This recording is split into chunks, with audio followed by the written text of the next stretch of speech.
বিজেপির জাতীয় মুখপাত্র শাহজাদ পুনাওয়ালা তৃণমূল কংগ্রেসের পশ্চিমবঙ্গের ৪২টি লোকসভা আসন থেকে প্রার্থী দেওয়ার ঘোষণার পরেই কি বললেন আমরা শুনব।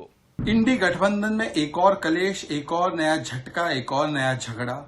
अब जहां जहां पड़े राहुल के कदम, वहां वहां इंडी गठबंधन तोड़े दम। इसका एक और नमूना बंगाल से दिखाई दे रहा है। देखिए किस प्रकार से पश्चिम बंगाल में तृणमूल कांग्रेस ममता दीदी ने यूनिलैटरली सारी सीटों पर अपने प्रत्याशी घोषित कर दिए और कांग्रेस धरी की धरी बैठी रह गई, बोलती रह गई कि हमारे साथ चर्चा कीजिए। पहले भी ममता बनर्जी ने कहा था कि 2 सीट मिलेगी, लेना है तो लो वरना जाओ, 40 सीटें तुम्हारी देश भर में नहीं आने वाली है।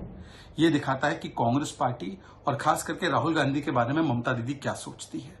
और देखिए ना, इतने दिन तक शाहजहां और संदेश खाली पर कांग्रेस पार्टी ने स्ट्रेटेजिक साइलेंस मेंटेन किया। खड़गे जी ने तो डिफेंड भी किया, प्रियंका वाड्रा जी ने एक ट्वीट नहीं किया, राहुल जी ने एक ट्वीट नहीं किया। क्या फायदा हुआ?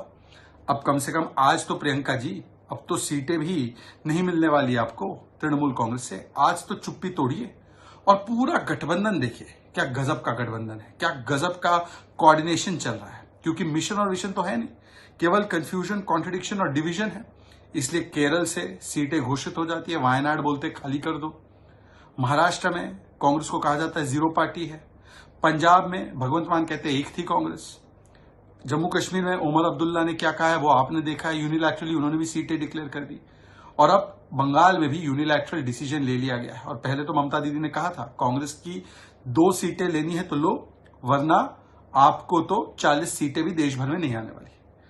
यही है इनका गठबंधन। नो मिशन, नो विजन, केवल confusion, contradiction, politics of obsession with Modi. Modi ji को गाली दो और डिवीजन वाले कार्ड खेलो। अब तो संदेश खाली पर प्रियंका वाड्रा जी बोल ही दीजिए, क्योंकि अब तो आपने जिस मकसद से चुप्पी साध रखी थी वो भी पूरा नहीं हुआ, सीटें भी नहीं मिली।